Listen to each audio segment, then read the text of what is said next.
guys, thank you for watching my channel. This is Aya of the Don, and I'm going to talk about something controversial because there's no proof of anything, but we know that we know when we know that we know something. Those of you who are truly gifted to bring back information from the spirit world into the physical world to help people, you guys know that you were born with an inner knowing that you can't explain. People who learn the technical use of reading cards, tarot or oracle cards or runes or bones, you can teach the meanings of them, but you can't give someone the spiritual gift of knowing. And what do I mean by knowing? Just that, like, all my life, even when I was really little, people will be like, how do you know that? It's like people will be like, your wisdom is beyond your years, you know. Um, and it's an ancient wisdom. It isn't anything that anyone can give to me or really take away. So the cards for me aren't needed. I am reading through, around, using my inner knowing to channel what spirit is saying to me. I have a innate trust of the messages I get. I know the difference between my thoughts and the thoughts of spirit. Um, and it's not even thoughts, they're impressions. It's impressions. It's almost like a if I can give it a sensation or something, what would I say? It's deeper than a whisper, less intense than a gut feeling.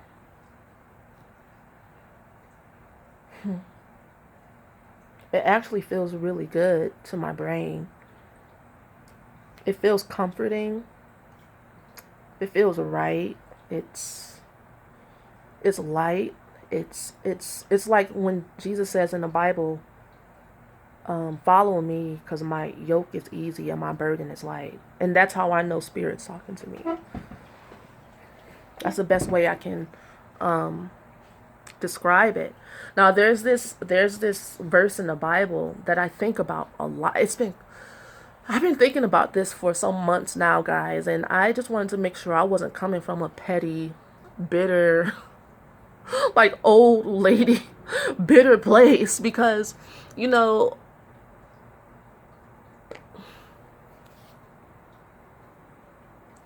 it's like when you're genuine, you don't like to see your art, and when you're a genuine artist or when you genuinely are, it's like I live and am what I am because that's what I am, not because it's trendy, and not because, you know, I want attention.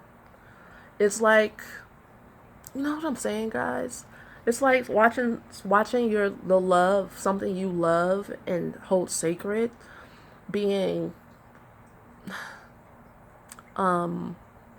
commercialized or just, and then I'll have people come to me for readings and doubt me and my gifts before I even give them a reading. I mean, I always like change their mind around because my readings are like therapy, you know.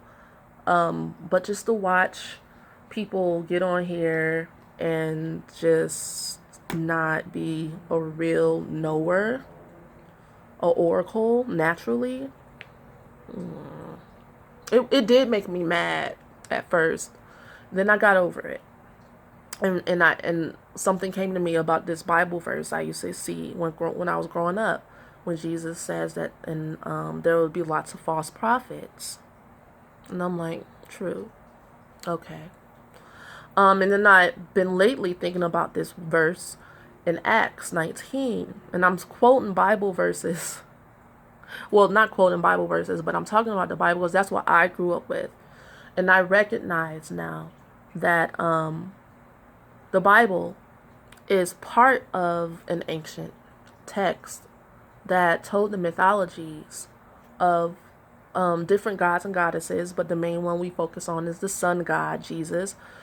And the reason why he's the focus because the sun god gives inspiration. You know, anytime there's a sun god or sun goddess in society, they inspire, you know, and they get a lot of attention. Everyone needs that inspiration for their spirit. In spirit, everyone needs to be in spirit. And the sun god or sun goddesses remind you to be in spirit. And so the disciples were trying to be like Jesus and cast out demons. And the demons like, Jesus, I know. Paul, I know. Well, we don't know you. And baby, it's your lucky day. And they commence to leap on them and overcome them. And I don't know what that scripture means, like how they overcame them or whatever. But I have seen people be overcome by spirits before. One example, I went to this nasty energy place to get Reiki. And I didn't know. I mean, I felt something off the first time I went.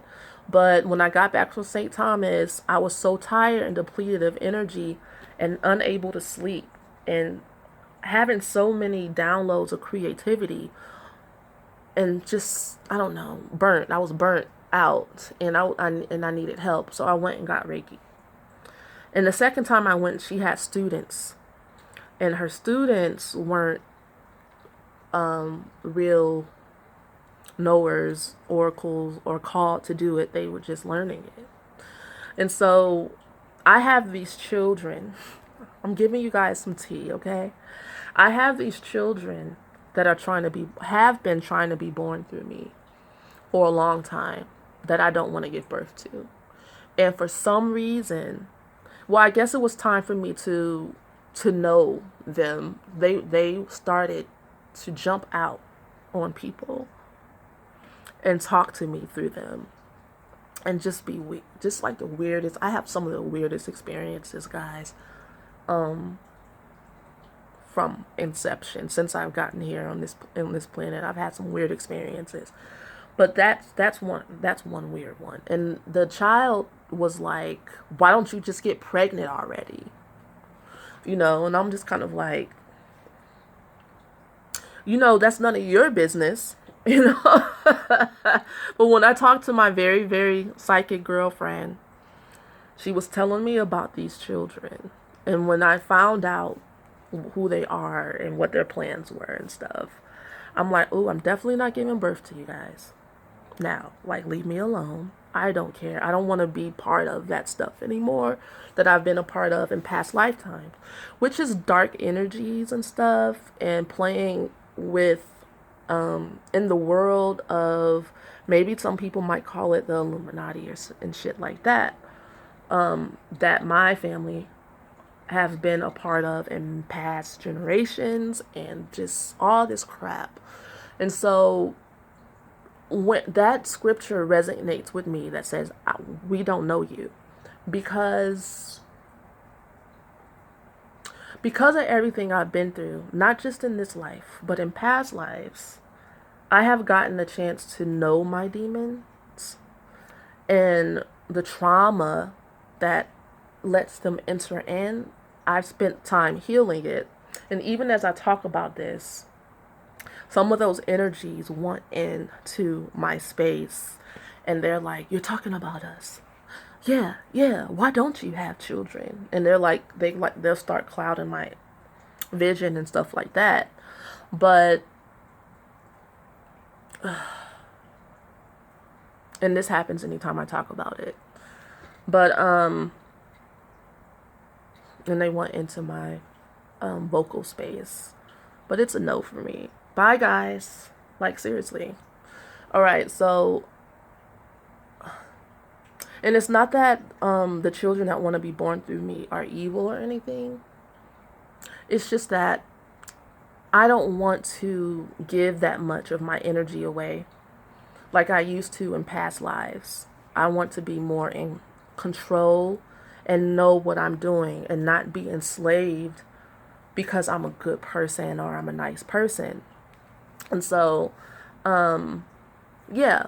So having knowledge of the spirit world and having knowledge of yourself, healing yourself, being able to go into the underworld and not only do am I able to talk to dark energies, I'm able to talk to beings of light. We all are. And I'm able to communicate with animals. It's like when you're an oracle, you have this knowing. It's a knowing that is within all. And I feel like that energy is given to people who have been prepared to receive that gift. And it's more than just intuition.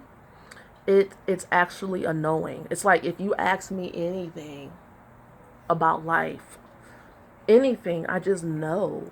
I just have a knowing, and it's not my knowing, and I don't take responsibility for it. It's like being an artist in a certain sense. And I feel like that's where artistry comes from.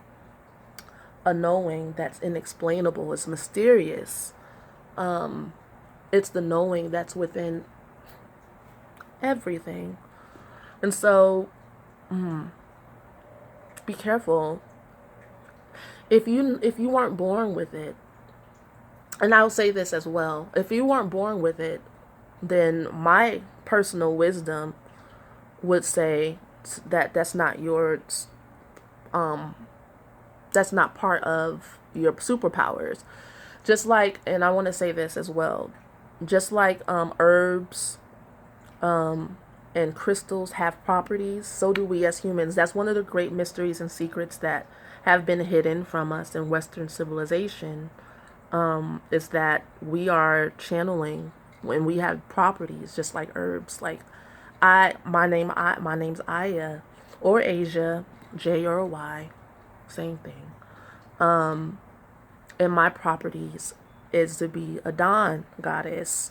As a dawn goddess is to inspire, to give wisdom, to give light, to be a healer, to be a knower, an oracle, to be prosperous and to be generous and to walk the middle path, to awaken the gods and goddesses, and many, many other properties. And it's amazing to get to know more and more about the mysticism of life. And so, and if I was in like, if us here were in the Western civilization were truly involved with nature and mysticism and connecting the two like we should, I would probably have been put in a temple when my family saw my gifts. That's how that works. Like I wouldn't have to be subjected to the harshness of trying to be material in the material world, because that's not really who I am. It's partially, though. I will say that as a dawn goddess, like I said, I can walk the middle path. I can walk that line, because a lot of the dawn goddesses, if you look up Sumerian goddesses who were in the temple of Shamash, they were the Naditu. That's spelled Naditu. And all their names had Aya at the end of it, and they were the richest women in society. And I don't know if it's the same for I don't think it's the same for every civilization. I think some civilizations are more ancient, and there's different levels of development for the sun goddesses, as I've seen looking at the Roman mythology, Greek, Hindu, Sumerian, which is hard for me to find, but I dig deep and I find stuff when I can, you know.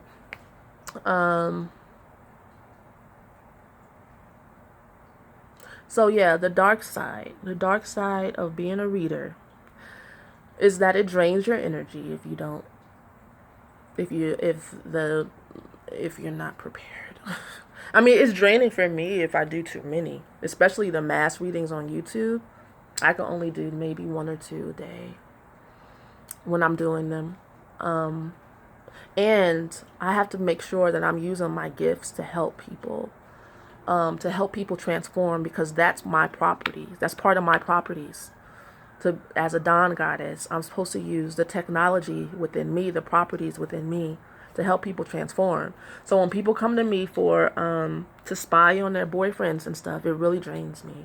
And so I always try to turn the energy around to helping people take responsibility for their energy and inspiring them to heal.